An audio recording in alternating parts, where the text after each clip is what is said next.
presentation is about how to get people who used to book hotels at booking.com and are not doing anymore, how to get them to come back and book with us.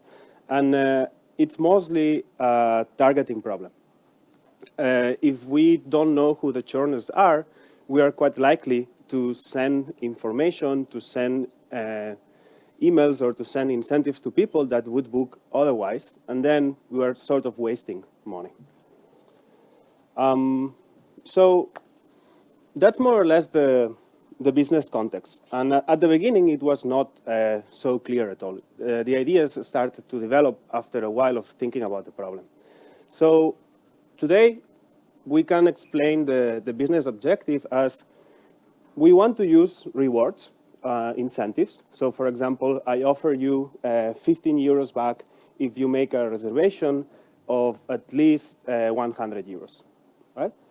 And the reason we want to do that is to drive acquisition, loyalty, or virality. Where virality is another sort of program in which you get some money back if you book, and then a friend of yours books with an incentive that you send to this person, okay? A little bit more of business context. At Booking, PPC is the pay-per-click is the main acquisition channel. And we think that it's actually pretty optimized. And it's also expensive. And part of the strategy here is let's try to find out if there is some other low-hanging fruit in which we can get people to the website through organic traffic. So traffic that we generate ourselves with these incentives that we send to people, okay? So the presentation is going to be mostly about what we have done to create increased loyalty. And it's mostly for users that we have information about them. So people whom we have the email, and therefore we can link this to previous reservations and history of sessions. All right. So let's get started with what is an incentive campaign. So here you have a few pictures. There are different channels through which we send incentives. The top one is a postcard that you might receive in your postal box. The bottom one is an email. And basically, the way we think about this as data scientists is that in these letters, we are giving you some money. We are asking you to make a reservation if you want to get the money. And we require that you spend some minimum amount. There's a channel in which we send these things. It could be an email. It could be a postcard. It can also be shown on the website as a crawler. And there might be other variables that we want to think about in order to optimize this channel. So for example, how long has it been since you did the last booking or you were seen on the website? Okay. So these were the first attempts. So how can we, why do we need to predict who is a churner? So in the first attempts, we didn't have any model to do that. We were trying simple experiments with one variable. So we would choose a variable, for example, whether you have been active on the website in the last X days or not, and we would try to A/B test offering you an incentive or not doing so, right? So what we find out is that as we started having using variables that were a bit more sophisticated, so that we had a notion that the variable was correlated with the user churning, so that we had better targeting, the ROI started to improve. And as well, if we could add price information, the ROI started to improve. So here is an example of one of these first campaigns, Friday email, in which you would get something back if you book with us, blah, blah, blah. And that's the result of the experiment. All the gray bars are here because I cannot show you the actual numbers. But basically, green means that there was an increase in conversion that was significant, and blue means that whatever happened, it was not significant. And here you have base. So the problem that we have here is that by sending these incentives, we can actually increase conversion significantly. And that's what happened on variant 1 and on variant 3, right? But we are cannibalizing a lot of bookings that would have happened in any case, right? And then the ROI is way below 1. So at this point is when we are like we need to be able to anticipate who is a churner and send them incentives according to the probability of churn. So this is a very simple figure to understand the intuition on why a model would be able to help us in this problem. So think of an A/B test again, and we are thinking of net conversion. That's the outcome variable. In base, we are not offering an incentive. In variant, we are. So what we see in base is the amount of conversions that would have happened if we had done nothing. Okay? In variant, what we see is what would have happened plus something else, right? The problem here is that this extra amount of conversions that we have is not big enough relative to all the other conversions that we get in order to have a good ROI, or in order to more than compensate the bookings that we are cannibalizing. Okay? So the model can help us by reducing as much as possible the blue bar while keeping as much as possible of the green area.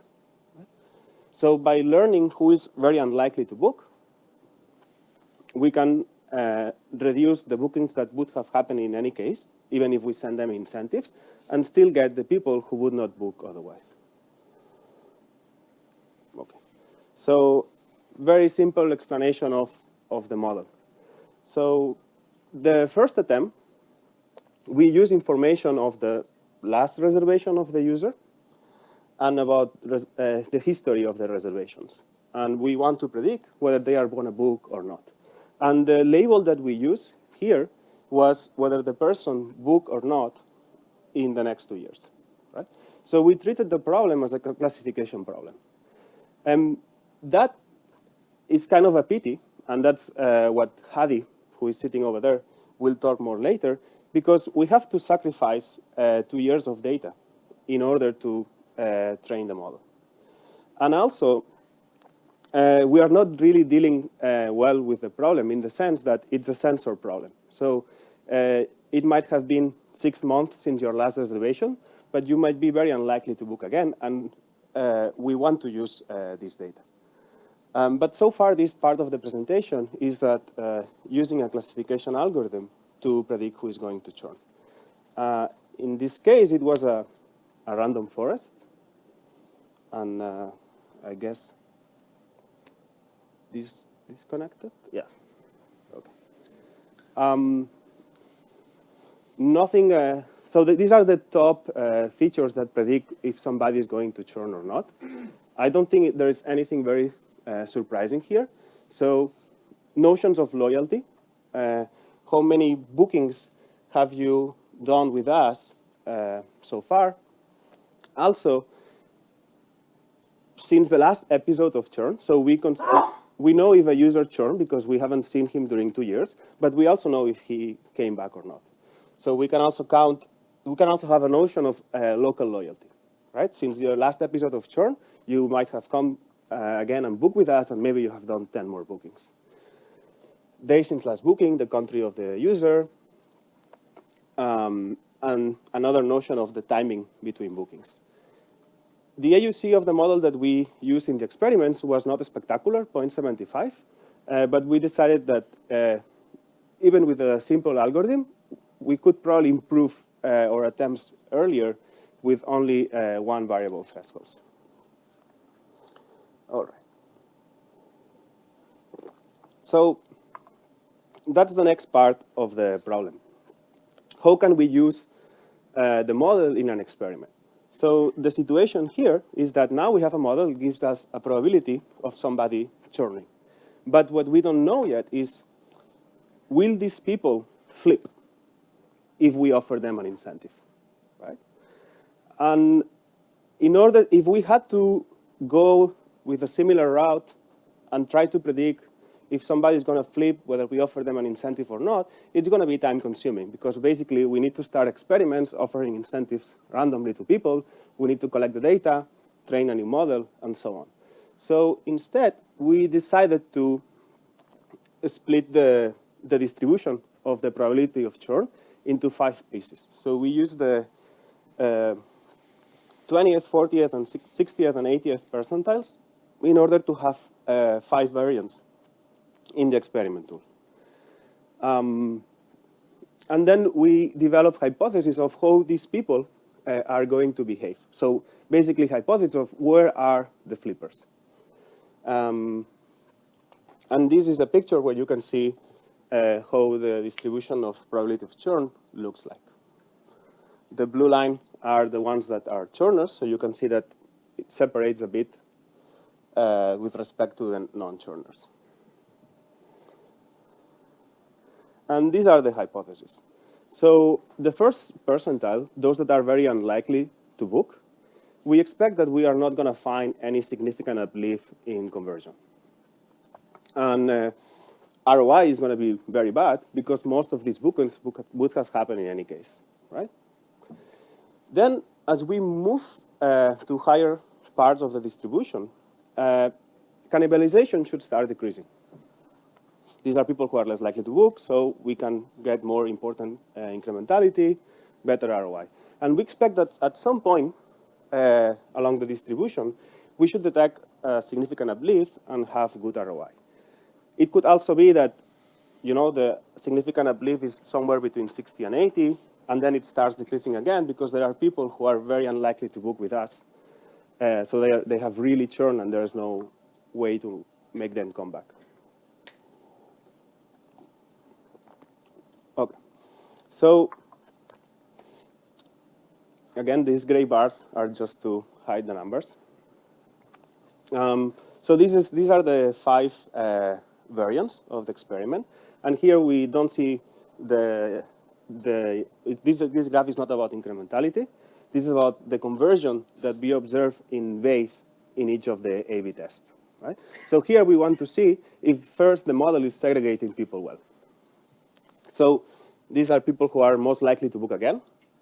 These are the ones that have the highest conversion. A little less likely to book again, the bar goes down, and so on. So using the information from base, we learned that, okay, the model is putting people in the right segments. And these are the effects on incrementality. Yeah, I'm sorry about these gray squares.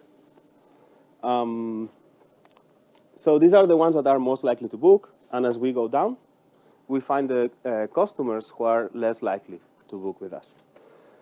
As you can see, there is no significant effect on conversion in the parts of the distribution that are on the left. As we move to the right of the distribution, we start detecting significant effects on incrementality. There is a 5th variant, which also look green.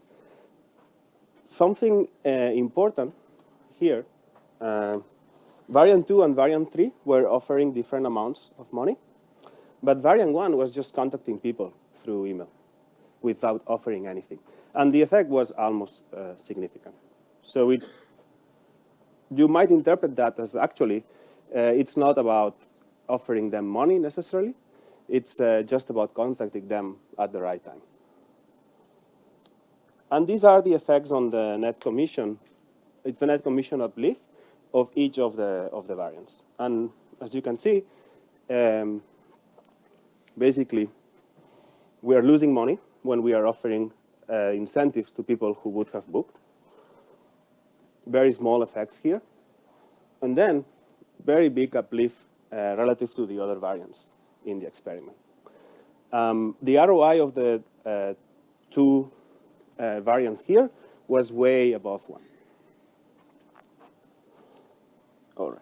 So this is so far the explanation of how we experimented to try to find where the churners are and how to flip them. And today we are working on a framework in which we want to continuously improve these models, maybe develop new ways of contacting churners, but still monitor whether we are bringing in money or not. So as the models will go full on, we want to be able to continuously test them. I'll go briefly over these slides to give time to Javi. So basically, the idea here, you can think of this as the experiment that we did, right? There is a variant, there is base. We define a global blackout group, so these are people who will never receive incentives, and we will always compare what we are doing with them to know if we are bringing money or not. In case variant 1 is better than base, this model goes full on. So it starts changing the reality for the users that we want to target. And then if we want to develop a new model, maybe this model is going to overlap with some of the people that are affected by the previous model, right? So we are going to do, again, an A/B test here to see if this new model can work. But in order to know whether the previous model that we had and that we put full on is still bringing in money, regardless of whatever is happening on top of it, so the development of new models, we have a holdout group that is specifically for this attempt. So by comparing this yellow area to the blue area, we can know if the model is still bringing in money when we add another one that is overlapping, at least in parts, with the segments that are affected by this one. And if the second model is also successful, we put both of them full on, and we can continue with this iteration. And then we can also ask, the question is this program overall bringing in money by comparing everything that is happening here to the global blackout group? There are 2 more slides about this, but I'll just leave the floor for Hadi. Yes. Thank you. Thank you.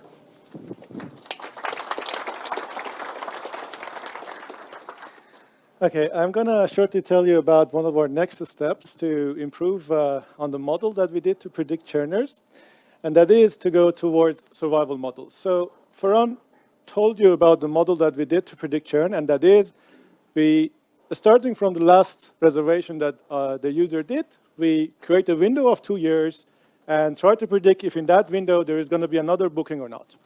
There are some limitations with this approach. As Ferran mentioned, one is that to create data for such a classification, we have to go 2 years back. So the latest data that we have is 2 years old. And the other limitation that we have is that what if somebody comes and says, hey, this 2 years is arbitrary, what about 1 year? We have to fit another model, 6 months, another model, to whatever, another model. And that's not the main challenge, even. The main challenge is that once we have these different models for different periods, what if the results of them are not consistent with each other? So the one that for 2 months says yes, for, 3 months says no, is contradictory. So survival models are classic statistical models that handle this situation. And what we use is a very classic model called Cox proportional hazard model. And so in this case, in the survival models, we usually have this death event.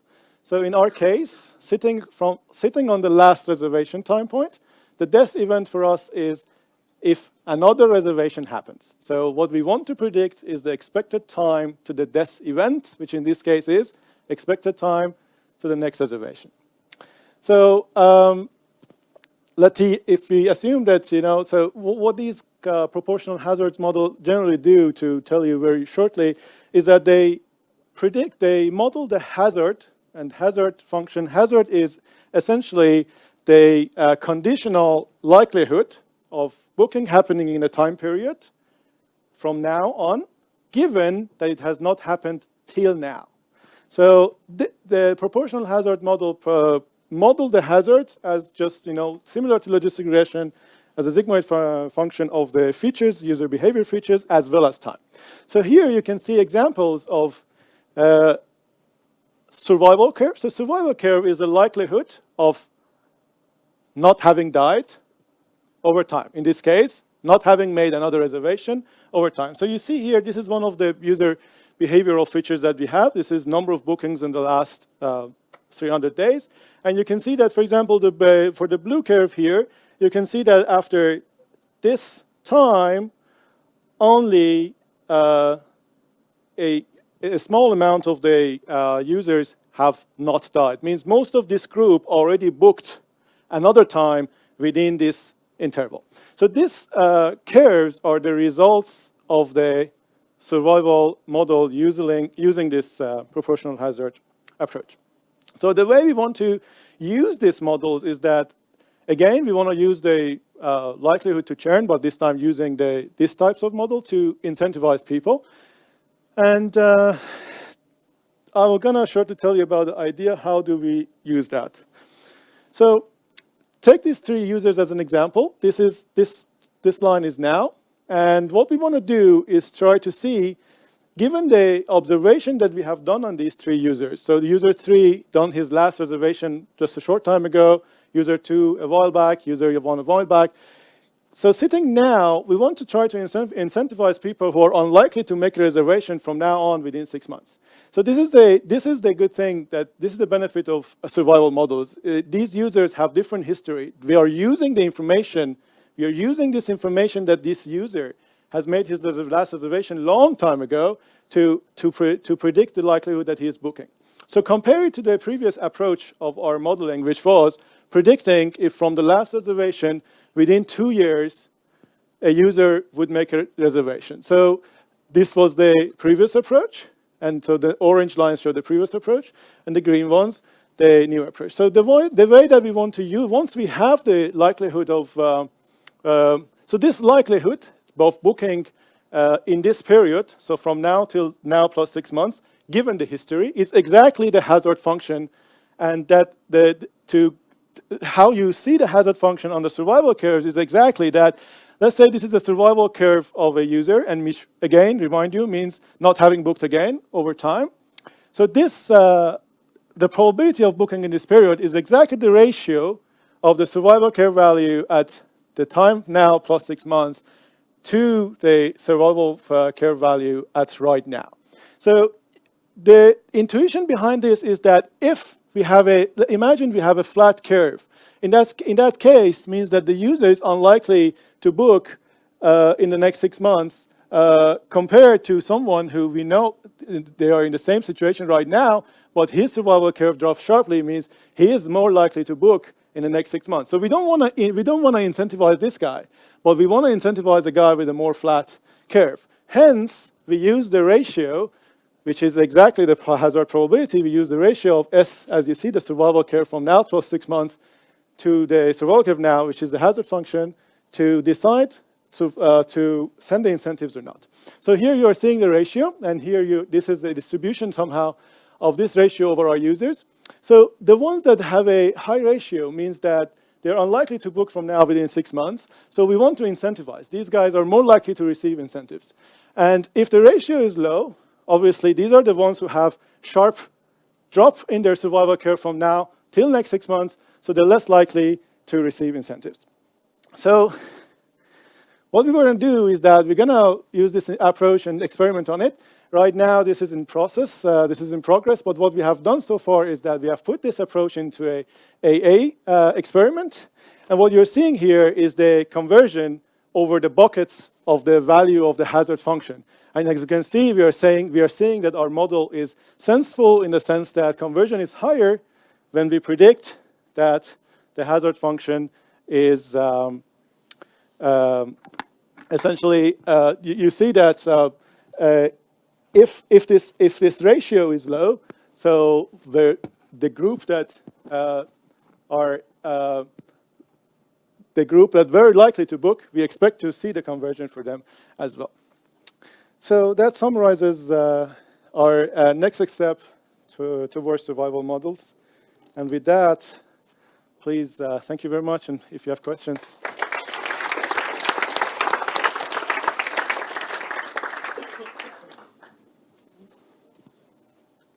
Any questions?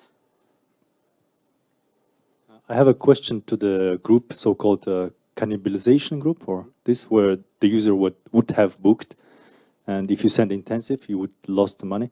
Did you thought to convert the question that the user who would have booked but not receiving incentives, that you would lose the users?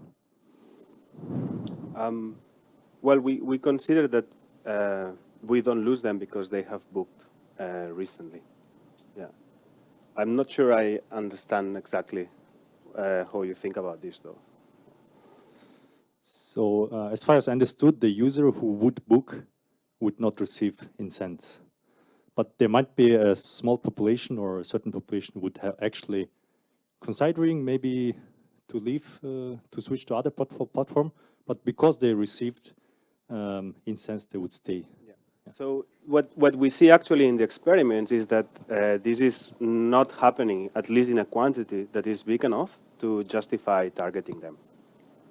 Because we don't get high, so there are actually people in these groups that if you give them an incentive, will book. That's the green area that you see in the previous graph. So let's say that this is a group in which cannibalization is high, right? We still get some incremental bookings here. But this blue area, the ones that are cannibalized, is so big that doesn't compensate for what we are getting here. So you are right, but we don't have today a way to target these people well enough to only get these ones. More questions? Yeah. Thank you for your talk. I guess a lot of consumers that are not going to book again can be predicted a lot of times, right? Like after 1 week, you may predict that the same customer is going to churn again, or you don't have that problem. I mean, you cannot only predict once if he's going to churn or not, because it evolves over time. So you may predict that the same customer is going to churn after 1 week or after 10 days. How do you handle that? So the question is, how do we handle like the time, like that the probability of churn changes over time?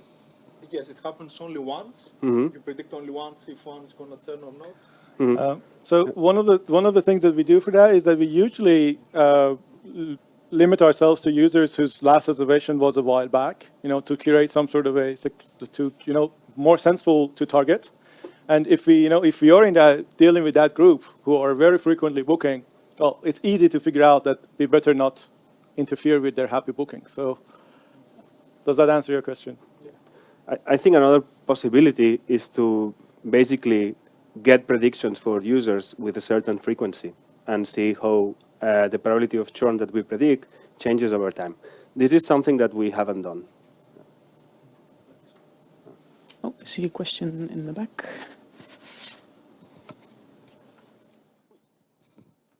So thank you for your talk. In relation to the keynote speaker of this morning, was your change in method also influenced by not being able to keep data for 2 years? What was the last word? Sorry. So were you also influenced by GDPR? So maybe a new limit on how long you can keep personal information? So both approaches haven't been affected by that. The data that we use is anonymized or encrypted. Yeah. More questions here? Maybe final question over there.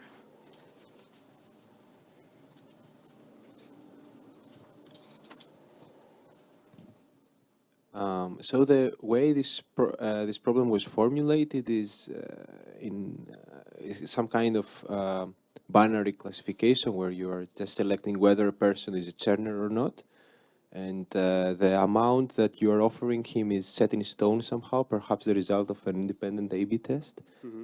But could this problem maybe reformulated into what is the minimum amount that I have to offer this guy so that he does not churn? Yeah.